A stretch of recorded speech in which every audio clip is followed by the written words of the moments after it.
Ini penting dipahami supaya kita sama-sama memahami tentang apa kunci-kunci yang diberikan Allah dalam hidup ini. A'udzubillahi minasyaitonirrajim. Man 'amila shalihan min dzakarin aw untha wa huwa mu'min falanuhyiyannahu hayatan thayyibah wa lanajziyannahum ajrahum bi ahsani ma kanu ya'malun. Man amila sholihan, man barang siapa amila sholihan, mengerjakan amal soleh, min dzakarin au unsa, baik laki-laki maupun perempuan, wa huwa mu'min, dan dalam keadaan beriman, ya. Jadi syaratnya iman, maka sungguh Allah mengaruniakan kepadanya, ya, hayatan thayyibah, kehidupan yang baik. Seperti apa kehidupan yang baik? Disebut. Nah, ini kalau di dunia disebut hayatan thayyibah, dan di akhirat akan mendapatkan, kami berikan balasan yang lebih baik, bi ahsani ajrahum, balasan kepada mereka dengan pahala yang lebih baik, bi ahsani makanu ya'malun, yang lebih baik dari yang mereka lakukan. Jadi kalau kita ingin bahagia di dunia ini, namanya hayatan thayyibah, kehidupan yang baik, kehidupan yang penuh dengan kebaikan. Artinya apa? Para ulama mengatakan hayatan thayyibah itu diberikan ketenangan hati dalam menghadapi episode apapun dalam hidup ini, ya. Jadi dalam segala keadaan, dalam susah, senang, sulit, mudah, sehat, sakit, ada, tiada, diangkat, diturunkan, semuanya benar-benar oleh Allah dibuka hikmah sehingga bisa disikapi dengan baik. Jadi seperti yang disabdakan Rasulullah, ajaban li amril mu'min, inna amrahu kullahu khair. Sungguh menakjubkan, mengagumkan urusan keadaan orang beriman, semuanya jadi baik. Nah, orang yang hayatan thayyibah itu bahagia, ajeg, tenang, mantap dalam apapun episode yang dijalaninya.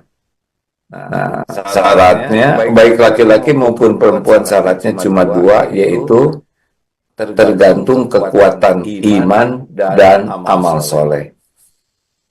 Jadi fokus bagi orang yang ingin takwa disebut iman dan amal soleh, takwa juga, ya, yang tidak jauh dari bahasan kita kemarin.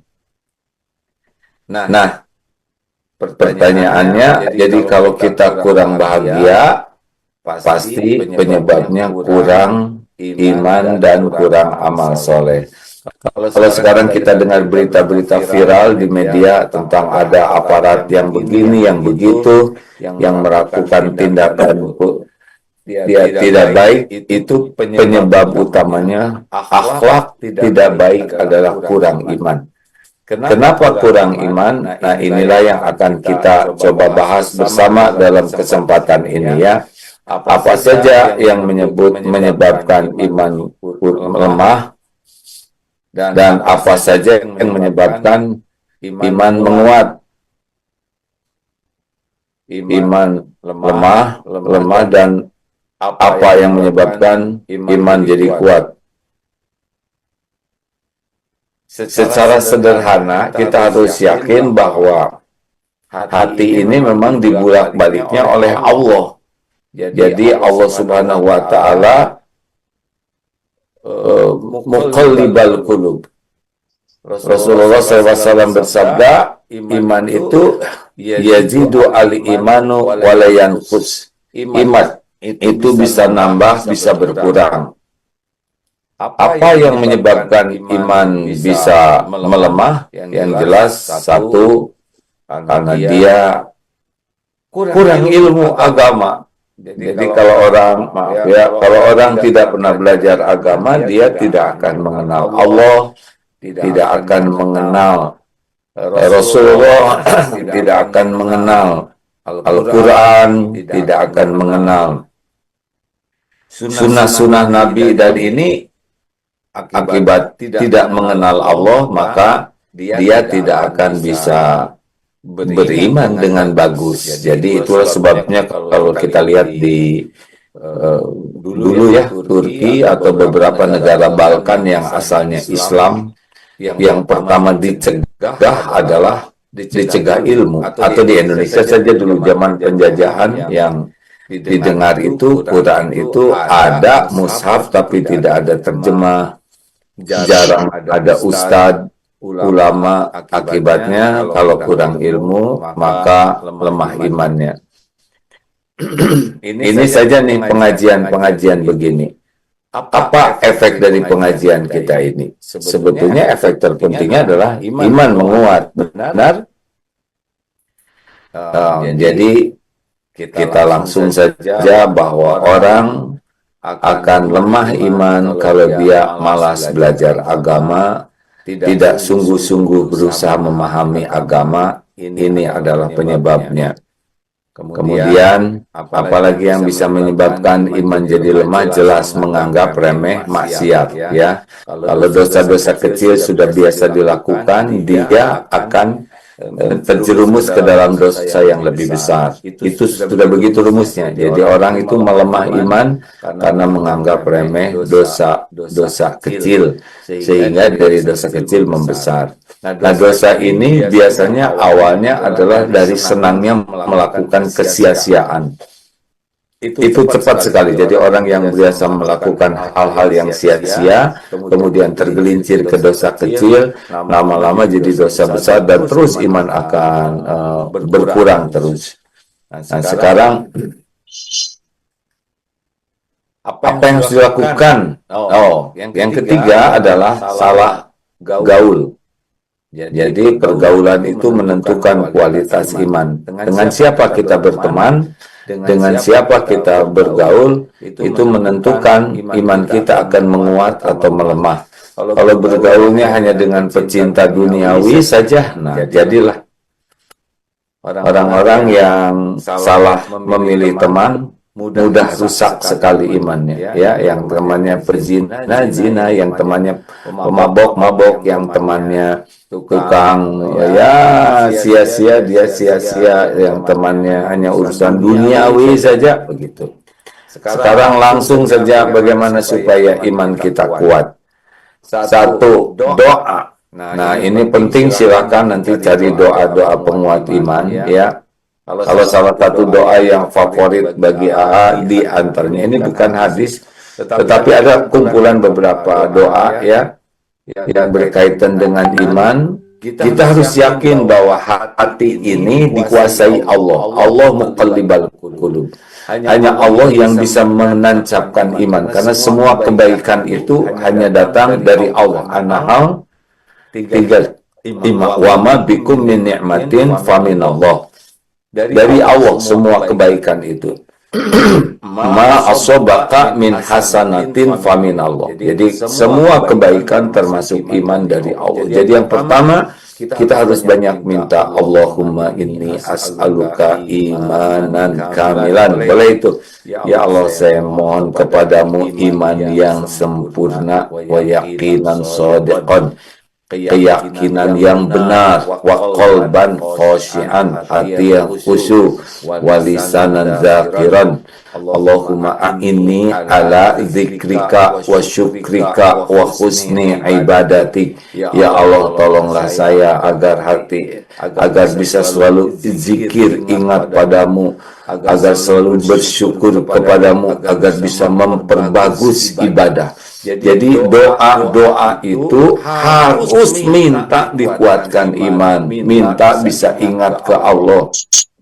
Jadi jangan hanya doa-doa yang berkaitan dengan kepentingan duniawi kita saja, minta anak soleh, minta rezeki, minta sehat, itu bagus, tidak salah. Tetapi sebetulnya ada doa terpenting, yaitu doa minta agar kita diberikan amal, ya, amal kemampuan iman dan amal soleh. Yang kedua, kalau ingin iman ini menguat, wajib bagi kita untuk belajar agama. Udah berulang-ulang Rasulullah bersabda, "Man yuridillahu bihi khairan yufaqihu fid din." Barang siapa yang dikehendaki Allah kebaikan baginya, Allah pahamkan agama. Dengar ya, ada tahu, ada paham, ada bisa, ada istiqomah. Ini 4 tingkatan. Kalau tahu hanya dengar, ini seperti sekarang nih, ini ceramah ya. Sambil dengar ceramah ini, misalkan sambil mengerjakan hal-hal lain dan fokus juga kepada yang lain. Nah, mungkin terdengar, tahu, tapi tentu saja efeknya beda dengan yang fokus menyimak, ingin tahu, kemudian dicatat, kemudian dibuka. Nah, effort ini menentukan karena Allah melihat ketika kita belajar, ketika ke pengajian. Ada yang ke pengajian itu fisiknya datang, tapi hatinya tidak. Ada yang niatnya salah, ada yang kepaksa, ada yang daripada di rumah banyak kerjaan. Dan ini berpengaruh sekali kepada bagaimana hasil pengajian itu, jadi paham atau tidak. Tidak sedikit yang di majelis taklim itu sambil sibuk buka-buka lagi medsos yang lainnya, padahal hadir. Nah, Allah melihat ini tidak serius, dia tidak ingin paham. Mungkin dia dapat ampunan dari hadirnya di majelis ilmu, tapi dia tidak dapat pemahaman. Nah, pemahaman ini kuncinya, kunci kebaikan, ya. Makanya kalau pengajian itu serius belajar itu, ya. Kalau tidak serius, kan dalilnya Al-Ankabut 69, walladzina jahadu fina lanahdiyannahum subulana wa innallaha lama'al muhsinin. Dan orang-orang yang bersungguh-sungguh, jadi kata kuncinya sungguh-sungguh mencari keridhaan Allah, Allah benar-benar menunjukkan jalan-jalannya. Jadi kalau tidak serius dalam belajarnya, walaupun rajin ke pengajian, dampaknya kurang. Maka mari kita belajar, walaupun mungkinlah jamnya terbatas, tapi sungguh-sungguh. Sungguh-sungguh minta kepada Allah supaya Rabbi zidni ilma warzuqni fahma, supaya ya Allah tambah, Rabbi zidni ilma, minta ditambah ilmu dan dirizkikan paham. Jadi harus doa tuh supaya diberikan pemahaman.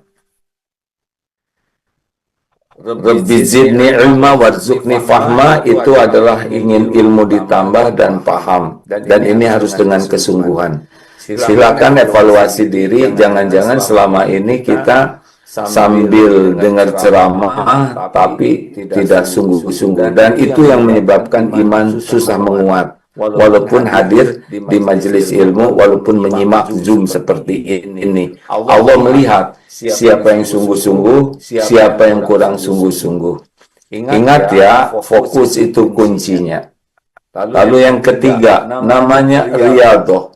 Jadi setiap ilmu nih, sekarang kan kita dapat ilmu ya, setiap ilmu yang didapat itu hakikatnya Allah yang memberikan lewat siapa saja. Nah, Allah melihat kita itu ada tidak riyadhah, melatih. Riyadhah itu latihan, melatih diri mengamalkannya. Tahu kuda hanya dengan informasi, melihat, mendengar, kita tahu kuda. Tapi paham kuda hanya dengan belajar sungguh-sungguh. Kita tahu karakter kuda, kebiasaan kuda, bahayanya, kemampuannya, kita bisa belajar dengan sungguh-sungguh. Tidak mungkin jadi paham kalau tidak belajar. Nah, bisa berkuda itu kalau berlatih. Jadi kalau makin banyak berlatih, lama-lama jadi ahli, namanya istiqomah. Begitulah. Dapat ilmu, jaga pandangan, jaga. Dapat ilmu, sedekah, sedekah. Dapat ilmu, jaga lisan, sekuat tenaga, jaga lisan. Dapat ilmu, memaafkan, maafkan. Dapat ilmu, harus waro. Pokoknya tiap dapat ilmu itu hakikatnya Allah yang mengatur kita dapat ilmu. Allah nih ya, seperti sekarang pertemuan kita ini izin Allah nih hadirin, tidak akan terjadi majelis ini tanpa izin Allah. Siapa yang menyimak, yang ditakdirkan Allah bakal menyimak akan menyimak ya. Nah, udah ini ilmu yang didapat ini bercoba diamalkan tidak. Nah, kalau sekecil apapun ilmu ya, itu yang manfaat dari Allah, dan kalau kita berusaha mengamalkannya, nah ini masuk ke Al-Ankabut 69, nanti Allah yang memampukan. Jadi kita akan jadi pemaaf, kita akan jadi lebih senang sedekah, kita akan lebih senang berbuat baik, kita akan bisa menahan marah, kita akan membalas orang yang keburukan dengan kebaikan, kita tidak jadi kepo, ya tidak jadi gibah. Itu karena ada upaya kita mengamalkannya, dan bisanya beramal itu dengan pertolongan Allah. Tadi minta kuat iman, kemudian minta ilmu yang manfaat, dan mengamalkan itu minta Allahumma inni as'aluka fi'lal khairat wa tarkal munkarat. Doanya pendek ini ya. Ya Allah, hamba mohon padamu kemudahan mengamalkan kebaikan-kebaikan dan meninggalkan kemungkaran-kemungkaran. Doa minta iman, minta ilmu sebelum belajar, minta mengamalkan sambil riyadhah. Kalau sungguh-sungguh namanya mujahadah. Jadi ilmu itu amanah. Kita bisa bertambahnya iman itu bukan karena bertambah ilmu semata, tapi ilmunya diusahakan jadi amal. Amal apa yang terpenting dari sebuah ilmu? Dua, yaitu hati makin bersih, dan disebut orang berilmu itu kalau dengan ilmunya hatinya makin bersih dari kemusyrikan, dari kemunafikan, dari ujub, dari riya, dari takabur, dari dengki. Nah, makin bersih dan wujud dalam bentuk amal. Ini yang Allah sukai. Mungkin belum banyak amalnya, belum hebat, belum jadi ahli Quran, belum jadi ahli tahajud yang sampai bengkak kakinya, belum bisa baca Quran berjuz-juz tiap hari, belum bisa sedekah sepertiga hartanya, tapi real dia mengamalkan ilmunya, dan Allah melihat ya apa yang kita lakukan. Man amila, barang siapa yang mengamalkan bima alima, ilmu ya, dengan ilmu yang Allah sudah diberikan Allah, niscaya Allah akan mewariskan kepadanya ilman ma'lam ya'lam, ilmu lain yang belum diketahuinya. Jadi bertambahnya ilmu yang berkah itu buah dari mengamalkan ilmu yang ada. Mungkin dari ceramah ini tidak bisa 100%, tapi ambillah 25% yang jadi target untuk diamalkan. Itu yang ketiga, mujahadah, riyadhah, latih diri, dan kalau sungguh-sungguh disebut mujahadah. Yang keempat adalah kalau ingin kuat iman, seperti yang tadi dikatakan, jangan salah pilih lingkungan ya. Jadi lingkungan ini sangat mempengaruhi. Rasulullah sendiri sudah mengisyaratkan bergaul dengan penjual minyak wangi, ikut harum, gaul dengan pandai besi, bau bakaran. Tidak usah merasa keren dengan banyak teman ya. Tapi yang keren itu teman yang bisa menguatkan iman, berteman yang bisa menambah amal soleh. Itu dua. Satu, teman yang bisa menguatkan iman. Yang kedua, teman yang bisa menjadi motivasi dan sinergi dalam amal soleh. Ya boleh kenalan banyak, boleh, tapi kenalan dekat seperti ini. Kalau menyimak hadis lain dari Rasulullah, teman yang baik itu yang kalau ketemu kita jadi ingat Allah. Pokoknya kalau ketemu tuh ada aja yang membuat kita ingat Allah. Kemudian kalau beliau bicara, si teman ini nambah ilmu kita, nambah wawasan kita tentang keimanan dan amal soleh. Ya, jadi kalau bicara tuh tidak ada yang sia-sia mengupgrade ilmu dan wawasan kita. Dan kalau lihat kehidupannya, ketemu, dengar, kehidup. Kita jadi ingat kepada kehidupan akhirat. Kenapa? Karena memang mungkin beliau punya harta, tapi digunakan hartanya untuk bekal akhirat. Jadi termotivasi kita itu menjadi orang yang ingat kehidupan akhirat. Ingat hisab, ingat rumah di sorga, ingat pahala. Nah, ini teman yang baik. Kalau ketemu, ingat Allah. Kalau bicara nambah ilmu, wawasan kita tentang iman dan amal soleh khususnya. Dan kalau lihat perilakunya, kehidupannya, kita jadi ingat kehidupan akhirat. Carilah teman yang bisa mengupgrade. Bagusnya temannya itu yang lebih tinggi standarnya dari kita, atau minimal tidak merusak iman kita. Ya, jangan sampai kalau ketemu jadi gibah, jadi fitnah, jadi dusta, jadi kemudian jadi pengennya duniawi saja. Pilih-pilih sajalah, nggak usah kebanyakan teman kok. Lihat para ulama tuh teman dekatnya dikit-dikit sekali ya. Ada yang bisa bilang dengan jari. Nah, yang temannya hanya yang bisa menguatkan iman dan menambah amal soleh. Dan yang kelima terakhir ini karena diringkaskan. Yang kelima, penguat iman yang paling strategis adalah zikrullah ta'ala. Jadi keutamaan zikir itu ada Al-Baqarah 152 ya.